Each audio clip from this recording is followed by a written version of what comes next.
I grew up in an Indian Gujarati household here in the UK, and these are the three money lessons I was brought up with. The first is around saving. I saw my parents on a monthly basis saving as much money as possible, and they weren't necessarily saving for a specific purpose. It was more to have that insurance pot there to give them the peace of mind so that they could use that money in the future, whether that be for their children and paying for their weddings or something like that, or just having the money there as an insurance policy. Saving was a really, really big part of how I grew up. The second is one that as I've grown up, I probably disagree with more and more, and that is renting is basically a waste of money.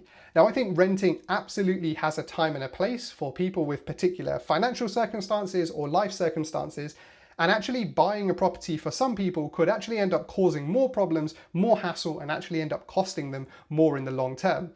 Now, the rationale for renting being wasting money was that ultimately you're just paying another landlord's mortgage. Why would you not buy a house and contribute to that mortgage directly yourself and own the property? Now, whilst that is a valid argument, particularly if you're maybe moving jobs or you want to move country or something like that, that actually buying a house could create a lot more problems if you wanted to do that rather than just renting where you can hand in your notice and be off. And the third is just generally about frugality. I'm sure you've all heard the term that Indians are cheap, and whilst I can't disagree with that, I actually think it has a lot of positives. You know, I saw my parents not always buying the latest model of something, maybe buying the generation before to save some money, waiting for sales, shopping around to make sure they get the best deal.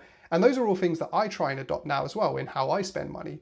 But I think also at sometimes it maybe went a step too far, where actually in the pursuit of trying to save money and be cheap, that actually you ended up costing money over the longer term by buying things that maybe were of poorer quality.